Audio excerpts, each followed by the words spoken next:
Hello friends, Pandian ஸ்டோரில் என்ன நடக்குதுன்னு பார்க்கலாம் வாங்க. வீடியோவை ஸ்கிப் பண்ணாமல் கடைசி வரைக்கும் பாருங்கள். இங்கே நம்ம பாண்டியன் கோமதியை பயங்கரமாக திட்டி கடையிலேருந்து வெளியே அனுப்பிடுறாங்க.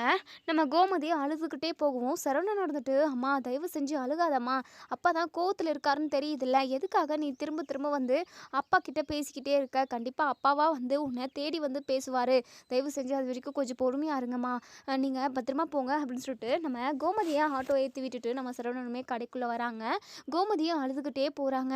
இப்போ சரவணன் பாண்டியன் கிட்ட, ஏன்பா ஏன்பா அம்மாவோட மனசை இப்படி காயப்படுத்துறீங்க? ஏதோ நடந்துருச்சு, அதன் மூலமாக யாருக்கும் எந்த கஷ்டமும் இல்லைல்ல, கதிரராஜும் இப்போ வரைக்கும் சந்தோஷமாக தானே இருக்காங்க, ஏன்பா இப்படி அம்மாவோட மனசை இப்படி காயப்படுத்துறீங்க? ப்ளீஸ்ப்பா இதுக்கப்புறம் இப்படி பேசாதீங்க, வீட்டுக்கு போனதுமே அம்மா கிட்ட நல்ல விதமாக பேசுங்கப்பா அப்படின்னு சொல்லிட்டு நம்ம சரவணன் வந்து சொல்கிறவோ, உடனே பாண்டியன் இருந்துட்டு, இங்கே பாருடா சரவணா, அதே மாதிரி உங்ககிட்ட ஒரு முக்கியமான விஷயம் கேட்குறேன், அதுக்கு நீ எனக்கு தெளிவான பதிலையும் கரெக்டான பதிலையும், அதுவும் நியாயமாக இருக்கணும் நீ சொல்கிற பதில் அப்படின்னு சொல்லுவோம். என்னப்பா என்ன கேட்க போகிறீங்க அப்படின்னு சொல்லிட்டு, ஆமாம் கோமதி என்கிட்டருந்து உண்மையை மறைச்சிருக்கா, பொய் சொல்லியிருக்கா என்கிட்ட, அதாவது என்னை நம்ப வச்சு ஏமாத்திருக்கா, அது உண்மை தானே? உன் அம்மா அந்த உண்மையை என்கிட்ட மறைச்சிருக்க கூடாதுல்ல, புருஷன் முன்னாடி கூட எந்த ஒரு ஒளிவு மறைவும் இருக்கக்கூடாது அப்படின்றது எல்லாருக்குமே அது வந்து இதாகும். அது மாதிரி தானே நான் கோமதி மேலே எம்பிட்டு நம்பிக்கை வச்சுக்கிட்டு இருந்தேன், என் நம்பிக்கை எல்லாமே அவள் உடைச்சிட்டா, இதுக்கப்புறம் அவளை நான் எதுக்காக ஏற்றுக்கிட்டோம்? அவள் கூட ஒன்று சேர்ந்து இனிமேல் நான் வாழவே மாட்டேன், கடைசி வரைக்கும் அவள் கூட பேசவும் மாட்டேன் அப்படின்னு சொல்லுவோம். அப்பா என்னப்பா என்னென்னமோ பேசுகிறீங்க? ஆமாடா, அப்போது நீயும் மயிலும் இப்போ பிரிஞ்சு தானே இருக்கீங்க, நீ ஏன் ஒன்று சேர்ந்து இல்லாமல் தனியாக கஷ்டப்படப்போ நான் எதுக்காக உன் அம்மா கூட சந்தோஷமாக இருக்கணும்? இல்லைடா, கண்டிப்பாக என்னால் அப்படி இருக்கவே முடியாது, மயில் பண்ண தப்பும் கோமதி பண்ண தப்பும் ஒரே மாதிரி தான் இப்போ என் கண்ணுக்கு தெரியுது, மயிலோட வாழ்க்கையை காப்பாற்றிக்கிறதுக்காக அவங்க பொய் சொல்லியிருக்காங்க, அவங்களோட பாயிண்ட் ஆஃப் வியூலேருந்து பார்த்தோம் அப்படின்னா கண்டிப்பாக அது அவங்களுக்கு நியாயமாக தான் படும். அது மட்டும் இல்லாமல் கோமதி அதே தப்பு தானே பண்ணியிருக்கா, அப்போது நியாயமாக பார்த்தா உன்ன மாதிரி தானே நானும் தனியாக இருக்கணும், சொல்லப்போனால் கோமதியை வீட்டை விட்டு துரத்தி இருக்கணும், சொல்லப்போனால் அவளுக்கு யாருமே இல்லை, அதனால தான் நான் அவளை வீட்டை விட்டு போன்னு சொல்லலை, ஆனால் மற்றபடி அவ கூட பேசவே மாட்டேன் அப்படின்னு சொல்லிட்டு நம்ம பாண்டியன் ரொம்பவே உறுதியாக சொல்லிடுறாங்க. உடனே நம்ம சரவணன் இருந்துட்டு, அப்பா என்னப்பா பேசிக்கிட்டு இருக்கீங்க? மயிலையும் அம்மாவையும் ஒப்பிட்டு பார்க்காதீங்கப்பா, மயில் ஃப்ராடு வேலை பண்ணியிருக்கா, அது மட்டும் இல்லாமல் நம்ம குடும்பத்தை போலீஸ் ஸ்டேஷன் கோர்ட்டு வாசல்னு அங்கிங்குன்னு குடும்பத்தவே அலைய விட்டுருக்காப்பா, அவங்க ஃப்ராடுக்காரங்கப்பா, ஆனால் அம்மா அப்படி கிடையாது, குடும்பத்துக்காக எம்பிட்டோ விஷயத்த செஞ்சுருக்காங்க, அது மட்டும் இல்லாமல் கதிரும் ராஜியும் ஒன்று சேர்ந்ததுனால 2 பேரும் சந்தோஷமாக தானே இருக்காங்க, மற்றவங்களோட நல்லதை நினச்சி மட்டும்தான் அம்மா இப்படி ஒரு பொய் சொல்லியிருக்க தவிர, மற்றபடி அம்மாவோட சுயநலத்துக்காக எதுவுமே செய்யல தானப்பா. ஆனால் மயில் குடும்பம் அப்படியா? அவங்களோட சுயநலத்துக்காக யார் எப்படி கஷ்டப்பட்டாலும் சரி நம்ம நல்லா இருக்கணும் அப்படிங்கிற மாதிரி தானே நம்ம குடும்பத்தவே ஏமாத்தினாங்க, அவங்களோட நலத்துக்காக மற்றவங்கள காயப்படுத்துகிறாங்க, அது தப்பு தானப்பா, அந்த மாதிரி அம்மா பண்ண கிடையாதே. அப்பா நீங்கள் தப்பான முடிவு எடுக்கிறீங்க, நீங்கள் அம்மா கிட்ட நீங்கள் பேசியே தான் ஆகணும் அப்படின்னு சொல்லிட்டு, இல்லை சரவணா நீ என்னைக்கு மயிலை ஏற்றுக்கிறியோ அப்போ தான் நானும் கோமதி ஏற்றுப்பேன் அப்படின்னு சொல்லிட்டு, அப்பா என்னப்பா அப்போது உங்கள் மனசுக்குள்ளே நான் மயிலை திரும்பவும் ஏற்றுக்கணும், நம்ம வீட்டுக்கு வர வைக்கணும்னு நினைக்கிறீங்களா? என்னப்பா இப்படி பேசுகிறீங்க? அவள் பக்கம் எதுக்காகப்பா சப்போர்ட் பண்ணி பேசுகிறீங்க? அப்போ என் மனசில் உள்ள ஃபீலிங்ஸை நீங்கள் புரிஞ்சுக்கவே மாட்டிங்களா அப்படின்னு சொல்லிட்டு இங்கே நம்ம சரவணன் வந்து பாண்டியனை கேட்கவும், பாண்டியன் இருந்துட்டு, அப்படியெல்லாம் இல்லை சரவணா, கடைசி வரைக்கும் நீ இப்படி தனிமையாகவே இருந்துடக்கூடாதுல்ல, உன்னுடைய வாழ்க்கையை யோசிச்சு தான் நான் இப்படியெல்லாம் சொல்கிறேன், நடந்து முடிஞ்சதாகவே இருக்கட்டும், அதை எதுவுமே யாருமே நினைக்க வேண்டாம், இதுக்கப்புறம் நீயும் மயிலும் ஒன்று சேர்ந்து சந்தோஷமாக வாழலாம்ல, மயில் தான் சொன்னான்ல நான் இனிமேல் பொய் சொல்ல மாட்டேன் அப்படி இப்படின்னு சொல்லிட்டு, மயில் நல்ல பிள்ளை தான்டா, அவங்க அப்பா அம்மா தான் மயிலை பொய் சொன்ன வச்சுது, எனக்கு எல்லாமே புரியுதுடா, தயவு செஞ்சு நீ மயிலை ஏற்றுக்கூடா, நீயும் மயிலும் ஒன்று சேர்ந்து சந்தோஷமாக வாழணும், இதுக்கப்புறம் மயில் எந்த தப்பும் பண்ணாமல் நான் பார்த்துக்கிறேன்டா அப்படின்னு சொல்லிட்டு பாண்டியன் சொல்கிறாங்க. அப்பா கண்டிப்பாக இந்த விஷயத்தில் நான் மாறப்போகிறது கிடையாது, மயிலை நான் கண்டிப்பாக ஏற்றுக்கவே மாட்டேன்ப்பா, அவள் சரியான பொய்க்காரி கூட எப்படிப்பா வாழ முடியும் அப்படின்னு சொல்லுவோம். அதே மாதிரி தான்டா உன் அம்மாவும் என்கிட்ட பொய் சொல்லி என்னை நம்பிக்கை துரோகம் பண்ணி நம்ம வச்சு ஏமாத்திட்டா, அதனால் உன் அம்மா கூட கடைசி வரைக்கும் நான் பேச போகிறது கிடையாது, எனக்கும் அவளுக்கும் எந்த சம்மந்தமும் இல்லை அப்படின்னு சொல்லிட்டு இங்கே பாண்டியன் பிடிவாதமாக இருக்காங்க. பாண்டியன் மனசுக்குள்ளே இப்போது கோமதியும் மயிலும் ஒரே மாதிரியான தப்பு தானே பண்ணியிருக்காங்க, அதாவது எல்லாருக்குமே ஒரே மாதிரி தீர்ப்பை தான் நம்ம சொல்லணும், அவங்களுக்கு ஒன்று இவங்களுக்கு ஒன்றுலாம் சொல்லக்கூடாது, மயில் வீட்டை விட்டு வெளியே போயிட்டா, அது மட்டும் இல்லாமல் சரவணனும் மயிலும் பிரிஞ்சு தான் இருக்காங்க, அதே சமயம் கோமதியும் தப்பு பண்ணியிருக்கா, கோமதியும் இப்போ இப்படி தான் இருக்கணும், ஒன்று இருந்தால் 2 பேரும் வீட்டுக்குள்ளே இருக்கணும், அப்படி இல்லைன்னா கோமதி கூட நம்ம பேசவே கூடாது, அவளை வீட்டை விட்டு வெளியே போக சொல்லவும் முடியாது, போக சொன்னாலும் அவளுக்கு போகிறதுக்குன்னு எந்த இடமும் கிடையாது, அதனால் நம்ம அவள் கூட பேசவே கூடாதுன்ற ஒரு முடிவில் நான் தெளிவாகவே இருக்காங்க இங்கே பாண்டியன். இன்னொரு சைடு நம்ம கோமதி அழுதுகிட்டே வீட்டுக்கு போகிறாங்க. இங்கே ராஜி என்னத்த என்னாச்சு, மாமா அவங்க கூட பேசினாங்களா இல்லையா, ஏன் முகம் ஓடி போயிருக்கு, அது மட்டும் இல்லாமல் கண்ணெல்லாம் கலங்கியிருக்கு, என்னாச்சு அத்தை அப்படின்னு சொல்லிட்டு நம்ம ராஜி கேட்கவும் உடனே நம்ம கோமதி பயங்கரமாக ஓன்னு அழுகுறாங்க. கடைசி வரைக்கும் உன் மாமா என்னை ஏற்றுக்க போகிறது கிடையாது, நான் பண்ண தப்பையுமே மன்னிக்க போகிறது கிடையாது, கடைசி வரைக்கும் நான் அவங்க கூட பேசாமலே தான் இருக்கணும் போல, அவங்க என்னை மன்னிக்கவே மாட்டாங்க ராஜி அப்படின்னு சொல்லிட்டு பயங்கரமாக அழுகுறாங்க. உடனே ராஜி இருந்துட்டு அத்தை அப்படியெல்லாம் இல்லை அத்தை, கோவம் இருக்கிற வரைக்கும் தான் எல்லாமே, அதுக்கப்புறம் மாமாவே உங்ககிட்ட வந்து பேசுவாங்க, நீங்கள் கொஞ்சம் பொறுமையாக இருக்க அத்தை அப்படின்னு சொல்லிட்டு நம்ம ராஜி சொல்கிறாங்க. இப்போது இங்க நம்ம கதிருக்கு ராஜி கால் பண்ணி விஷயத்த சொல்லி பயங்கரமாக ஃபீல் பண்ணுறாங்க. எல்லாமே என்னால் தான். ஆனால் இப்போது அத்தை நம்ம 2 பேருக்கும் கல்யாணம் பண்ணி வச்சதுனால ஒன்றும் கெட்டு போகலைல்ல. உனக்குமே எனக்கு பிடிச்சிருக்கு, எனக்கும் உன்னை பிடிச்சிருக்கு. நீயும் நானும் நம்ம வாழ்க்கையை எப்போவோ ஆரம்பிச்சிட்டோம். நமக்குன்னு ஒரு குழந்தை குட்டி அப்படின்னு பிறந்துச்சு அப்படின்னா கண்டிப்பாக என் அப்பாவும் சரி, ஏன் மாமா கூட எல்லாத்தையுமே மறந்துட்டு எல்லா குடும்பமும் ஒன்று சேர்ந்துரும்ல. பேசாமல் நம்ம ஒரு குழந்தை பெற்றுப்போமா கதிர் அப்படின்னு சொல்லிட்டு இதை கேட்ட நம்ம கதிருக்கு பயங்கர அதிர்ச்சியாக இருக்குது. என்ன ராஜி இது பண்ணி இப்படி பேசுகிற, அப்போது மனசார நீ என்ன புருஷனை ஏற்றுக்கிட்டியா அப்படின்னு சொல்லிட்டு, என்ன கதிரு நீ என்ன பொண்டாட்டியை ஏற்றுக்கிட்டப்போ நான் உன்னை ஏற்றுக்காமல் இருப்பேனா, அது மட்டும் இல்லாமல் நீ ரொம்ப ரொம்ப நல்ல பையன், உன்ன மாதிரி ஒரு புருஷன் கிடைக்கிறதுக்கு நான் கொடுத்து வச்சுருக்கணும் கதிரு, அப்போது நம்ம ஒரு சின்ன குட்டி பாப்பா பெற்றுக்கலாமா அப்படின்னு சொல்லிட்டு நம்ம ராஜி வந்து வாயை திறந்து கேட்குறாங்க. உடனே நம்ம கதிருக்கு பயங்கர சந்தோஷம். போ ராஜி, எனக்கு வெக்கமாக வருது கதிரு, நீ வெக்கப்படுறத பார்க்கறதுக்கு நான் நேரில் இல்லாமல் போயிட்டேனே, சே நான் இந்த விஷயத்த உங்ககிட்ட நேரில் கேட்டிருக்கணும், ஃபோனில் கேட்டது ஏன் தப்பு தான் அப்படின்னு சொல்லிட்டு, என்ன ராஜி எனக்கே வெக்கமாக வருது, நீ என்னடானா நான் வைக்கப்படுறத நீ பார்க்கணுன்னு சொல்லி சொல்கிற, போ ராஜி அப்படின்னு சொல்லிட்டு ஃபோனை கட் பண்ணிடுறாங்க. உடனே திரும்பவும் நம்ம ராஜி கால் பண்ணி கதிரு உனக்கு ஓகே தானே அப்படின்னு சொல்லிட்டு, என்ன ராஜி இப்படிலாம் நீ பேசுகிற ஆளே இல்லையே, ஆமாம் கதிரு வேறு என்ன பண்ணுறது, சுச்சுவேஷன் எல்லாரையுமே மாற்றிடுறது இல்லையா, குடும்பம் ஒன்று சேரணும், அது மட்டும் இல்லாமல் நீயும் நானும் ஒருத்தருக்கு ஒருத்தர் புரிஞ்சுக்கிட்டோம்ல, ஒருத்தர் மேலே ஒருத்தர் அவ்வளோ அம்புட்டு பாசம் வச்சுக்கிட்டு இருக்கோம், அப்படி இருக்கிறப்போ நம்ம ஏன் 2 குடும்பத்தையும் ஒன்று சேர்க்கறதுக்காக நம்ம குழந்தை பெற்றுக்கக்கூடாது அப்படின்னு சொல்லிட்டு ராஜி சொல்லவும், நீ சொல்கிறதும் கரெக்டு தான் ராஜி, லாஜிக்காகவும் இருக்குது, சூப்பர், இது ஓகே தான் அப்படின்ற மாதிரி நம்ம கதிருமே சொல்லிவிட்டு ஃபோனை வச்சிடுறாங்க. இன்னொரு சைடு இங்கே நம்ம மீனாவோட மீட்டிங் முடிகிற வரைக்குமே நம்ம மயில் வந்து அவங்க ஆஃபீஸ்க்கு வெளியே தான் உட்காந்துருக்காங்க. இப்போ வருவாங்களா அப்போ வருவாளா மீனா அப்படின்னு சொல்லிட்டு அவங்களவே பார்த்துக்கிட்டு இருக்காங்க. ஒரு வழியாக இங்கே நம்ம மீனாவோட மீட்டிங்குமே முடிஞ்சிச்சு. வெளியே வந்து பார்த்தா மயில் இருக்காங்க. மயிலை பார்த்ததுமே இங்கே நம்ம மீனா பயங்கரமாக அதிர்ச்சியாகிறாங்க. இம்புட்டு நேரமாச்சு மயில் அக்கா இங்கே உட்காந்துருக்காங்க அப்படின்னு சொல்லிட்டு உடனே மயில் கிட்ட வந்து, அக்கா என்னக்கா உங்களுக்கு என்ன தான் பிரச்சனை, தயவு செஞ்சு இங்கேருந்து போயிடுங்கக்கா, உங்கள் கூட பேசுகிறத பார்த்தா கூட கண்டிப்பாக அவங்க என் கூட அம்புட்டு சண்டை போடுவாங்க, உங்களை உங்கள் வீட்டுக்கு வந்து பார்த்துட்டு ஆறுதல் சொல்லிட்டு வந்ததுக்கே என்ன எல்லாருமே கேள்வி மேலே கேள்வி கேட்டாங்க, இப்போ நீங்கள் இங்கே வந்து நின்றுக்கிட்டு இருக்கிறத பார்த்து யாராவது பார்த்தாங்க அப்படின்னா கண்டிப்பாக தப்பாக தான் நினைப்பாங்க, அது மட்டும் இல்லாமல் தப்பாக நினைக்கிறதால எனக்கு ஒரு பெரிய பிரச்சனையே கிடையாதுக்கா, ஆனால் நீங்கள் உங்கள் அம்மா அப்பா கூட சேர்ந்துக்கிட்டு நம்ம குடும்பத்தவே எப்படியெல்லாம் போட்டு அலக்கடிச்சிங்க, ஒருத்தரை விடாமல் எல்லாரையும் போலீஸ் ஸ்டேஷன் கூட்டிகிட்டு போனீங்க, கோர்ட்டு வாசல் அங்கே எங்கன்னு சொல்லிட்டு எம்பிட்டோ பிரச்சனை நடந்துச்சு, இதெல்லாம் உங்களுக்கே கொஞ்சம் ஓவராக தெரியலையாக்கா, பண்ணினது தப்பெல்லாம் நீங்கள், ஆனால் தண்டனை அனுபவிச்சது எங்கள் குடும்பம் அப்படின்னு சொல்லிட்டு, என்ன மீனா இப்படி உங்கள் குடும்பம் எங்கள் குடும்பம்னு சொல்லிட்டு பிரித்து பேசுகிறேன், ஆமாக்கா அப்படி தான் பேச முடியும், ஏன்னா நீங்கள் பண்ண காரியம் அப்படி, நீங்கள் கொஞ்சம் நஞ்சம் காரியமாக பண்ணியிருக்கீங்க, உங்களோட வாழ்க்கையை காப்பாற்றிக்கிறதுக்காக உங்களோட சுயநலத்துக்காக மற்ற எல்லாரும் எப்படி போனாலும் ஓகே தான் அப்படின்ற மாதிரி தான் நீங்கள் நடந்துக்கிட்டீங்க, இதெல்லாம் ரொம்ப தப்பு தானே,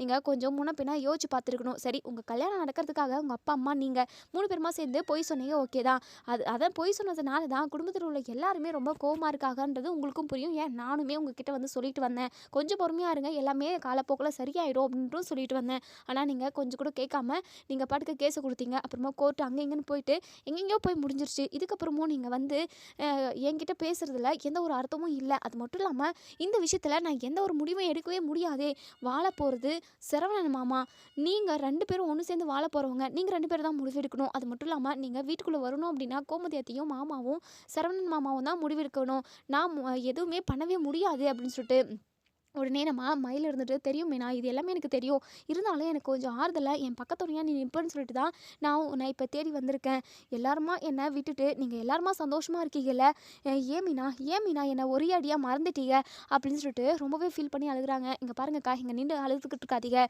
தயவு செஞ்சுங்கிறது போயிடுங்கக்கா, உங்களுக்கு கண்டிப்பாக என்னால் எந்த ஒரு ஹெல்ப்புமே பண்ண முடியாது, முன்னாடி வரைக்கும் உங்களை நான் ரொம்ப பரிதாபமாக பாவமாக நினச்சேன், ஆனால் நீங்களும் உங்கள் அப்பா அம்மா கூட சேர்ந்துக்கிட்டு எம்பிட்டு பெரிய விஷயத்த பண்ணியிருக்கீங்க, கண்டிப்பாக உங்களுக்கு உங்களுக்கு துணையா நான் எப்போவுமே நிற்கவே மாட்டேன். நான் எப்போவுமே உண்மைக்கும் நேர்மைக்கும் பக்கத்தில் தான் நிற்பேனே தவிர உங்களை மாதிரி போய் பேசி ஃப்ராடு பண்ணி மற்ற அதாவது மற்றவங்கள கஷ்டப்படுத்துகிறோம் காயப்படுத்துறதுக்கும் துணையாக நான் எப்போவுமே நிற்க மாட்டேங்க.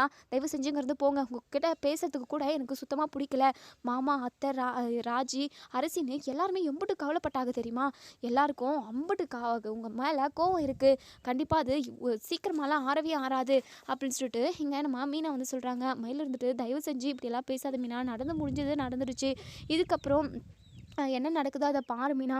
அது மட்டும் இல்லாமல் சரவணன் மாமா கூட ஒன்று சேர்ந்து வாழணும் அப்படின்றதுக்காக தான் நான் எல்லாத்தையுமே பண்ணேன். என் அம்மா தான் எப்படியாவது உன்னை சேர்த்து வைக்கிறேன். நான் சொல்கிறதுக்கெல்லாம் ஆமாம் சொன்னேன் அப்படின்னா கண்டிப்பாக உன் புருஷன் கூட நீ ஒன்று சேர்ந்து வாழலாம். இல்லைனா கடைசி வரைக்கும் உன் புருஷன் கூட ஒன்று சேர்ந்து வாழவே முடியாது அப்படின்ற மாதிரி என் அம்மா சொல்லி பயன்படுத்துச்சு. எனக்கு என்ன பண்ணுறதுன்னு தெரியாமல் தான் என் அம்மா சொல்கிறதுக்கு எல்லாத்துக்குமே நான் ஆமாம் சொன்னேன்.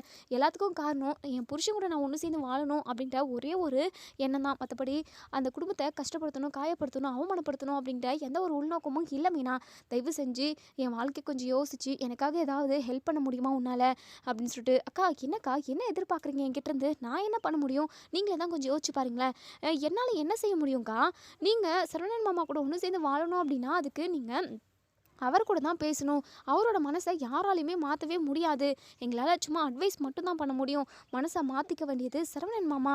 ஆனால் அவங்கள தான் நீங்கள் எக்கச்சக்கமாக காயப்படுத்திருக்கீங்களே.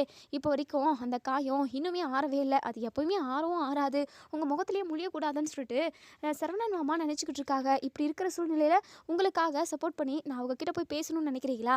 அது மட்டும் நடக்கவே நடக்காது. தயவு செஞ்சுங்கிறது போங்கக்கா அப்படின்னு சொல்லிட்டு பயங்கர கோவமாக சொல்கிறாங்க.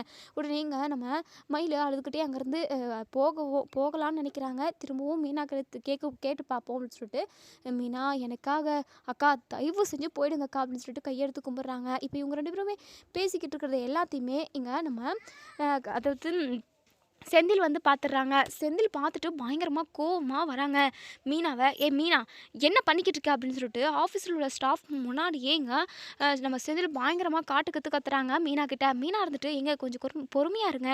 நான் என்ன சொல்ல வரேன் நீ எதுவுமே சொல்லாத. உன்ன மாதிரி ஒரு ஃப்ராடை நான் எங்கேயுமே பார்த்ததில்ல. தப்பு பண்ணுறவங்கள கூட மன்னிச்சிடலாம். ஆனால் தப்பு பண்ணுறவங்களுக்கு துணையாக உடந்தையாக தூண்டி விடுறவங்கள கண்டிப்பாக எக்காரணத்து கொண்டுமே மன்னிக்கவே முடியாது. நான் எங்கள் குடும்பத்திலே இருந்து எங்கள் குடும்பத்துக்கே துரோகம் பண்ணணும்னு நினைக்கிறியா? இந்த மயில் குடும்பத்தில் உள்ள எல்லாருமே நம்ம குடும்பத்தை எம்பிட்டெல்லாம் அலக்கடிச்சாங்க, எம்பிட்டு காயப்படுத்தினாங்க. அம்மாவும் ராஜி அரசின்னு எல்லாருமே எவ்வளோ மன உளைச்சலுக்கு ஆளானாங்க. ஏன் சரவணன் அண்ணனோட வாழ்க்கையவே குழி தோண்டி புதைக்க பார்த்தாங்கல்ல. இப்படிப்பட்டவங்க கூட அதுவும் கோர்ட்டு வாசல் என்னென்னவோ போலீஸோ அது இதுன்னு எங்கெங்கேயோ கூட்டிகிட்டு போய் எப்படியெல்லாம் அவமானப்படுத்துட்டாங்க.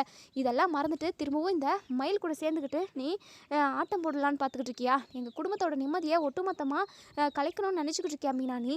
அப்போது இந்த மயில் கூட சேர்ந்துக்கிட்டு எல்லா வேலையும் பண்ணுற அப்படி தானே அப்படின்னு சொல்லிட்டு இங்கே செந்தில் கொஞ்சம் கூட புரிஞ்சுக்காம இங்கே மீனாவை பயங்கரமாக வெளுத்து வாங்கிக்கிட்டு இருக்காங்க. செந்தில் இது நான் கொஞ்சம் சொல்கிறத கேளுங்க, எதுவும் சொல்லாத. உன்னை மாதிரி ஆளுங்களை நான் எங்கேயுமே பார்த்தது கிடையாது. நம்ம வீட்டிலே நல்லவங்க மாதிரி நடிக்கிற இந்த மயில் ஃப்ராடுக்குமே நீ சப்போர்ட் பண்ணுற. இதெல்லாம் உனக்கே நல்லா இருக்கா? ஏன் இது இப்படி எங்கள் குடும்பத்தை அதாவது நடிச்சு ஏமாத்துறேன் அப்படின்னு சொல்லிட்டு இங்கே செந்தில் பயங்கரமாக வெளுத்து வாங்குறாங்க.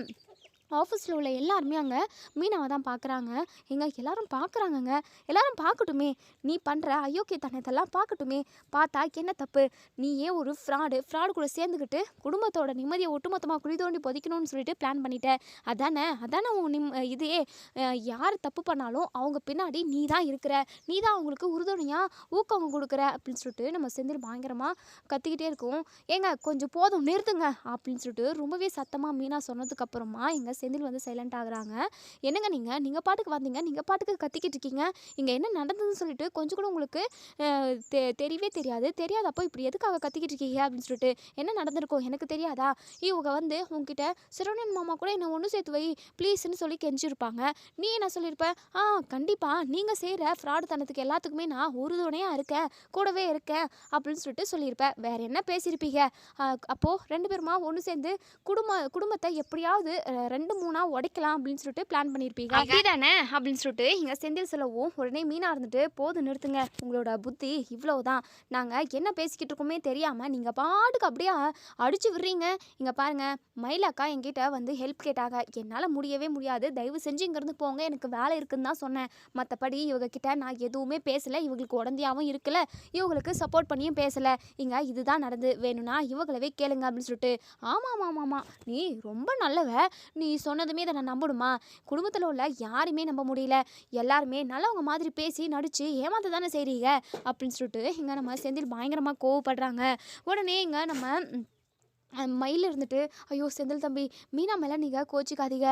அவள் மேலே எந்த தப்புமே இல்லை. நான் தான் பேசலான்னு வந்தேன். இங்கே பாருங்க, நீங்கள் எதுக்காக இவகிட்டலாம் பேச வரீங்க? உங்களுக்கும் எங்களுக்கும் எந்த சம்மந்தமே இல்லை. அப்படி இருக்கிறப்போ நீங்கள் இதுக்கப்புறம் எங்கள் வீட்டாளர்கிட்ட பேச வந்தீங்க, அப்படிதான் உங்களுக்கு அவ்வளோதான் மரியாதை. இது வரைக்கும் நீங்கள் பண்ண எல்லா திருட்டுத்தனத்துக்குமே உங்களுக்கான தண்டனையை அந்த கடவுளாக பார்த்து கொடுப்பாரு அப்படின்னு சொல்லிட்டு நாங்கள் சைலண்ட் ஆகிட்டோம். திரும்ப திரும்ப ஏதாவது பிரச்சனையை கிளப்பணும்னு நினச்சிக்கிட்டு இருந்தீங்க. நான் என்ன பண்ணணும்னு எனக்கே தெரியாது அப்படின்னு சொல்லிட்டு எங்கள் செந்தில் பயங்கரமாக கடுப்பாக பேசுகிறாங்க. மயில் அங்கேருந்து என்ன மன்னிச்சிடுங்க, நான் கிளம்புறேன் அப்படின்னு சொல்லிட்டு அங்கேருந்து போயிடுறாங்க. உடனே இங்கே நம்ம மீனா ரொம்பவே கோவமாக கோட்டர்ஸ் கிளம்பி போகிறாங்க. பின்னாடியே நம்ம செந்திலுமே போகிறாங்க. இன்னொரு சைடு இங்கே நம்ம அதாவது மறுநாள் காலையிலேயே இங்கே நம்ம பாண்டியன் கிட்ட கோமதி திரும்பவும் பேச வராங்க. ஆனால் நம்ம பாண்டியன் இருந்துட்டு கட் அண்ட் ரைட்டாக சொல்லிடுறாங்க, இங்கே பாரு கோமதி, உன்னை பார்க்கவே எனக்கு பிடிக்கல. உன் மேலே நான் இவ்வளோ நம்பிக்கை வச்சுக்கிட்டு இருந்தேன். இப்போ வரைக்குமே நான் உங்ககிட்ட எதுவுமே மறைச்சது கிடையாது. ஆனால் நீ என்ன நம்பிக்கை துரோகம் பண்ணிட்ட. இதுக்கப்புறம் நீ என்கிட்ட கடைசி வரைக்கும் பேசவே பேசாத. தயவு செஞ்சு இங்கேருந்து போறியா அப்படின்னு சொல்லிட்டு பயங்கரமாக கடுப்பாக பேசிடுறாங்க. கோமதிக்கு ரொம்பவே மனசு கஷ்டமாக இருக்குது. இவங்களை நம்ம எப்படி தான் மாற்ற முடியும்? ஐயோ கடவுளே அப்படின்னு சொல்லிட்டு பயங்கரமாக அழுக ஆரம்பிச்சிடுறாங்க. இங்கே பாருங்கள், எனக்கு நீங்கள் எந்த தண்டனை வேணாலும் கொடுங்க, ஆனால் எங்கூட பேசாமல் மட்டும் இருக்காதீங்க ப்ளீஸுங்க அப்படின்னு சொல்லிட்டு இங்கே நம்ம கோமதியை அழுது கெஞ்சிக்கிட்டு இருக்காங்க. உடனே இங்கே நம்ம அப்போ தான் மீனா வந்து கோமதியை பார்க்குறதுக்காக வராங்க. ஏன்னா அவங்க ரொம்ப அப்செட்டாக இருப்பாங்க. அவங்க கூட பக்கத்தில் இருக்கணும். கொஞ்ச நேரம் ஆஃபீஸ்க்கு போகிற வரைக்கும் நம்ம அத்தைக்கிட்ட பேசிட்டு போகலான்னு சொல்லிட்டு மீனா வராங்க. மீனா வந்ததுமே இங்கே நம்ம கோமதியை அழுதுகிட்டு இருக்கிறத பார்க்கவும், அத்தை என்ன அத்தை என்னாச்சு, எதுக்காக அழுதுகிட்டு இருக்கீங்க அப்படின்னு சொல்லிட்டு உடனே இங்கே நம்ம ராஜு இருந்துட்டு, மாமா அத்தை கூட பேச மாட்டேங்கிறாங்க, அதை நினச்சி தான் அத்தை அழுதுகிட்டு இருக்காங்க அப்படின்னு சொல்லவும், உடனே இங்கே நம்ம மீனா இருந்துட்டு, என்ன மாமா ஏன் இப்படி பண்ணுறீங்க? இந்த குடும்பத்தில் உள்ள எல்லாரை விட நீங்கள் தான் பெரியவங்க. இந்த வீட்டு குடும்ப தலைவரே நீங்கள் தான். இந்த குடும்பத்தில் என்ன பிரச்சனை நடந்தாலும் அதுக்கு எது கரெக்டு எது தப்பு, என்ன பண்ணி எப்படியெல்லாம் இருக்கணும் அப்படிங்கிறத இந்த குடும்பத்தை வழி நடத்துகிறவரே நீங்கள் தான். எதுக்காக நீங்கள் இப்படி பண்ணிக்கிட்டு இருக்கீங்க? அத்தை பண்ணதில் என்ன தப்பு இருக்குது? ராஜியும் கதிரும் இப்போ ஒன்று சேர்ந்து சந்தோஷமாக தானே இருக்காங்க. மற்றபடி வேறு என்ன வேணும் உங்களுக்கு சொல்லுங்கள் அப்படின்னு சொல்லிட்டு இங்கே நம்ம மீனா சொல்லவும், இங்கே பாருப்பா, நீயும் உன் அத்தைக்கு உடந்தையாக இருந்தது தானே, தேவையில்லாமல் யாரும் என்கிட்ட பேசி வாங்கி கட்டிக்காதீங்க, இங்கேருந்து கிளம்புமா நீ அப்படின்னு சொல்லிடுறாங்க. மீனாவுக்குமே ஒரு மாதிரி மனசு கஷ்டமாக இருக்குது.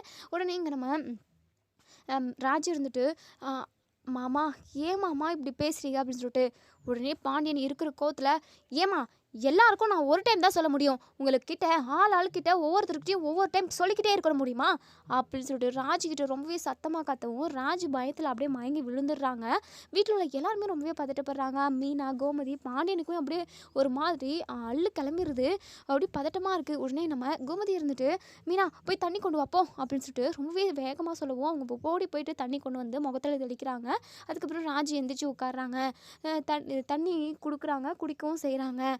ராஜி இப்போ ஓகே தானே, உனக்கு நல்லா இருக்குல்ல அப்படின்னு சொல்லிட்டு, இல்லை அத்தை என்னவோ ஒரு மாதிரி கிரன்னு சுற்றுற மாதிரியே இருக்குது, என்னால் தெளிவாக கண் விழிக்கவே முடியல, உட்காரவும் முடியல, கேராக இருக்கத்த அப்படின்னு சொல்லவும், உடனே மீனா இருந்துட்டு, அத்தை நம்ம ராஜியை ஹாஸ்பிட்டலுக்கு கூட்டிகிட்டு போயிடுவோம், நம்ம இங்கே இருக்க வைக்க வேண்டாம், ராஜி கொஞ்சம் தண்ணி குடிச்சிட்டு தெளிவாக இருந்தால் கூட பரவாயில்ல, இப்போ வரைக்குமே கேராக இருக்குன்னு சொல்லிக்கிட்டு இருக்கா, ஏதாவது பிரச்சனையாக இருக்க போகுது, நம்ம போக்கலாம் வாங்க அத்தை அப்படின்னு சொல்லிட்டு நம்ம கதிர் வந்து ட்ராவல்ஸில் தான் இருக்காங்க. ராஜி மயங்கி விழுந்தது கதிருக்கு தெரியாது. இப்போது கதிர் சரி நம்ம மீனா பாண்டியன் அதுக்கப்புறம் கோமதி அரசி ராஜி இவங்க 4 பேருமே இப்போது ஹாஸ்பிட்டலுக்கு போகிறாங்க. ஹாஸ்பிட்டலுக்கு போயிட்டு இங்கே நம்ம கோமதி ரொம்பவே பதட்டமாக டாக்டர்கிட்ட, டாக்டர் பேசிக்கிட்டே இருக்கிறப்போ ராஜி மயங்கி கீழே விழுந்துட்டா, என்னாச்சு ஏதாச்சுன்னே தெரியல, ரொம்பவே அவள் டயர்டாக இருக்கிறா, என்னாச்சுன்னு பாருங்கள் ப்ளீஸ் டாக்டர் அப்படின்னு சொல்லிட்டு அழுதுகிட்டே சொல்லவும், உடனே டாக்டர் இருந்துட்டு, கவலைப்படாதீங்க மயக்கம் தானே போட்டிருக்காங்க, அதுக்காக இப்படியெல்லாம் பதட்டப்படுறீங்க அப்படின்னு சொல்லிட்டு அதுக்கப்புறம் ராஜியை டெஸ்ட் பண்ணி பார்க்குறாங்க. அதுக்கப்புறம் யூரின் டெஸ்ட் எல்லாம் பண்ணிட்டு வர சொல்கிறாங்க. யூரின் டெஸ்ட்டில் பார்த்தப்போ தான் கிட்டில் பார்க்குறாங்க நம்ம ராஜி வந்து ப்ரெக்னெண்ட்டாக இருக்காங்க. இந்த விஷயத்தை எங்கள் ராஜிக்கிட்ட கோமதிக்கிட்ட அவங்க ஃபேமிலியில் உள்ள எல்லாருக்கிட்டையுமே சொல்லவும், இதை கேட்ட நம்ம கோமதி ராஜி மீனா இவங்க எல்லாருமே ரொம்பவே சந்தோஷப்படுறாங்க. ராஜிக்கிட்ட மீனா இருந்துட்டு, என்ன ராஜி நீ லவ் பண்ணுற சீனெல்லாம் நான் பார்க்கணுன்னு நினச்சிக்கிட்டு இருந்தேன், நீங்கள் எப்போ லவ் பண்ண ஆரம்பிச்சிங்க, எப்போ நீங்கள் ஒன்று சேர்ந்து உங்கள் வாழ்க்கையை ஆரம்பிச்சிங்க அப்படின்னு சொல்லிட்டு இங்கே நம்ம மீனா வந்து சொல்லவும், அக்கா போங்கக்கா அப்படின்னு சொல்லிட்டு நம்ம ராஜி வைக்கப்படுறாங்க. கோமதிக்கு பயங்கர சந்தோஷம். உடனே இங்கே நம்ம பாண்டியனுமே ராஜிக்கிட்ட வந்து, "ஏன்பா ராஜி, மனசுக்கு ரொம்ப ஆறுதலாக இருக்குப்பா. வீட்டுக்குள்ளே பிரச்சனை மேலே பிரச்சனையாக அந்த கடவுள் கொடுத்துக்கிட்டே இருந்தார். இப்போ தான் அந்த பிரச்சனையெல்லாம் மறந்துட்டு சந்தோஷப்படக்கூடிய ஒரு விஷயத்த நமக்கு நடத்தி கொடுத்துருக்காரு.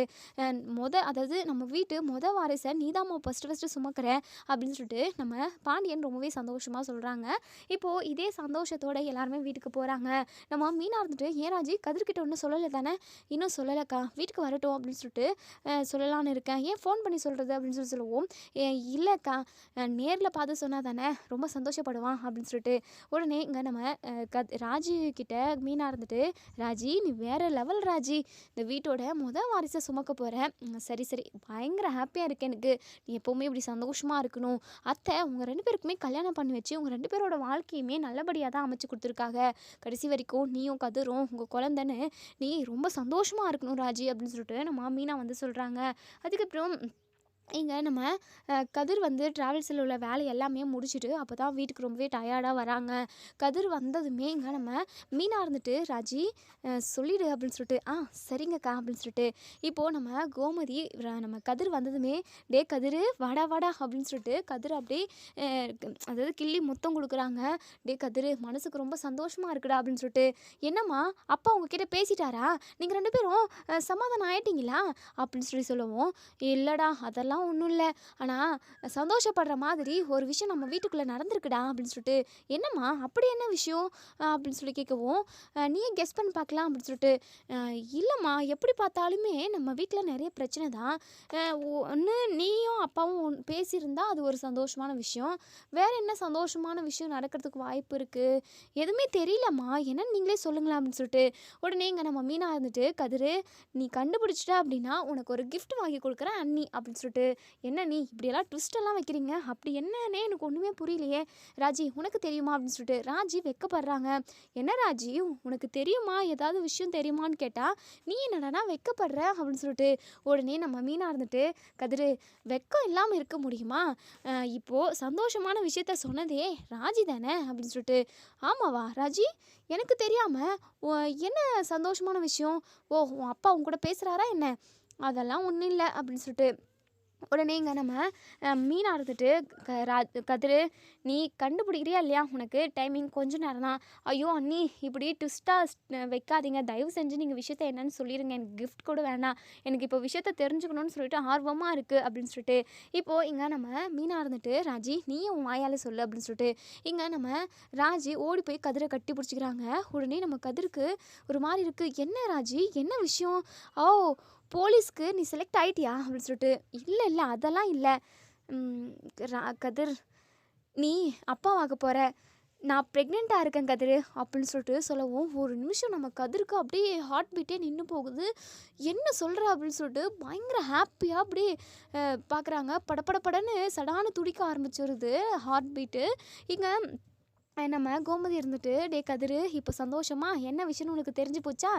இப்போ எப்படிடா இருக்குது?" அப்படின்னு சொல்லி கேட்கவும், "அம்மா, இந்த மூமெண்ட்டை நான் எதிர்பார்க்கவே இல்லைம்மா. ஆனாலும் ரொம்ப அதாவது ராஜி சொன்னதுமே அதை கேட்குறப்போ எனக்கு காதில் இனிமையாக வந்து அப்படியே தேன் ஊற்றுற மாதிரி இருக்குமா. அந்த அளவுக்கு அப்படியே பயங்கர குஷியாக சந்தோஷமாக இருக்குமா. ரொம்ப சந்தோஷமாக இருக்குது. எனக்கு ஒரு குழந்த பிறக்க போகுதுன்னா அது என்னால் நம்பவே முடியலம்மா. நானே இப்போ தான் குட்டி பையன் மாதிரி இருக்கேன். இப்போ எனக்கு குழந்த பிறக்க போகுது. எல்லாமே ஒரு அதிசயம் இல்லைம்மா" அப்படின்னு சொல்லிட்டு. "ஆமாம் ஆமாம், அதிசயம் தான். எப்படியோ ரொம்ப சந்தோஷமாக இருக்குது." உடனே நம்ம ராஜி, "கதிரு, நான் உங்ககிட்ட ஒரு முக்கியமான விஷயம் கேட்கிட்டா? நான் இதை என் அப்பா கிட்ட சொல்லணும்னு எனக்கு ஆசையாக இருக்குது. என் அப்பா என்னை ஏற்றுக்கலனாலும் சரி, மன்னிக்கலனாலும் சரி, நான் அந்த வீட்டுக்கு போகலனாலும் சரி, ஆனால் நான் ப்ரெக்னெண்ட்டாக இருக்கிற விஷயம் என் அப்பாவுக்கு அம்மாவுக்கும் தெரியணும்னு நான் ஆசைப்பட்றேன்" அப்படின்னு சொல்லிட்டு. உடனே இங்கே நம்ம கோமதி எதுவுமே பேசாமல் நிற்கிறாங்க. பாண்டியன் முறைச்சி பார்க்குறாங்க.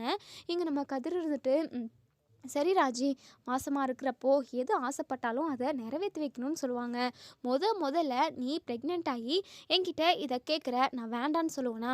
சரி, நீ போயிட்டு சொல்லிட்டு வா. அங்கே பாரு, ஏதாவது பிரச்சனை நடக்க போகுது, சரியா?" அப்படின்னு சொல்லிட்டு. சரி கதிரு, அதெல்லாம் நான் பார்த்துக்கிறேன்" அப்படின்னு சொல்லிட்டு கூடவே நம்ம மீனா போகிறாங்க. இப்போது இங்கே ஸ்கேன் பண்ணியிருப்பாங்க. அந்த ரிப்போர்ட்டையுமே கூட எடுத்துகிட்டு போயிட்டு இப்போது அவங்க அவங்க வீட்டுக்கு போகிறாங்க. இங்கே நம்ம சக்திவேல், முத்துவேல், அப்பத்தா இவங்க 3 பேருமே ஹாலில் உட்காண்ட்ருக்காங்க. ராஜி உள்ளே வரதை பார்த்ததுமே இங்கே சக்திவேல் பயங்கரமாக கடுப்பாகிறாங்க. "அங்கேயே நில்லு, எதுக்காக இங்கே வர?" அப்படின்னு சொல்லிட்டு கோவப்படுறாங்க. உடனே இங்கே முத்துவேல் ரொம்பவே கோவமா வந்து, "எதுக்காக இங்க வந்திருக்க?" அப்படின்னு சொல்லவும், "அப்பா உங்ககிட்ட ஒரு முக்கியமான விஷயம் பேசணும். உங்ககிட்ட சொல்லணும். அதுக்காக தான் வந்திருக்கேன். நீ எதுவுமே என்கிட்ட பேச வேண்டாம். சும்மா தேவையில்லாம இங்க பிரச்சனை பண்ணிக்கிட்டு இருக்காம இங்கேருந்து கிளம்பு" அப்படின்னு சொல்லிட்டு, "இல்லப்பா நான் இந்த விஷயத்த சொல்லாம போகவே மாட்டேன். அப்பா நீங்க அம் அதாவது எனக்கு குழந்தை பொறக்க போகுதுப்பா.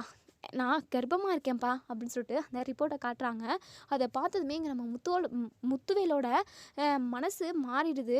அப்படியே அதாவது எல்லா பிரச்சனையுமே மறந்து, "ராஜி நீ கர்ப்பமா இருக்கியா?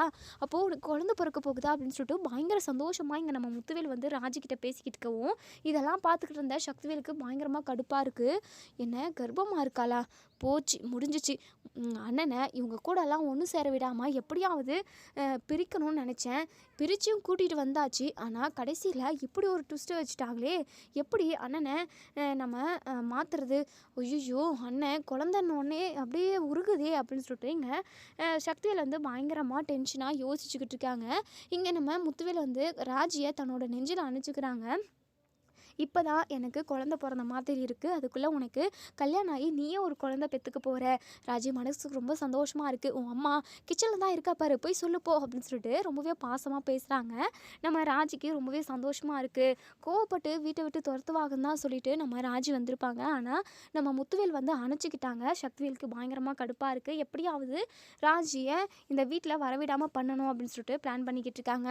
ராஜி அவங்க அம்மா கிட்ட விஷயத்த சொல்லவும், அவங்க அம்மா, அப்பத்தா எல்லாருமே பயங்கரமா ஹாப்பியா இருக்காங்க. இதோட இந்த ரிவ்யூ முடியுது. இதுக்கப்புறம் என்ன நடக்குதுன்னு சொல்லி வெயிட் பண்ணி பார்ப்போம் ஃப்ரெண்ட்ஸ். வீடியோ பிடிச்சிருந்தா லைக் பண்ணி, கமெண்ட் பண்ணி தெரிவிங்க. Thank you.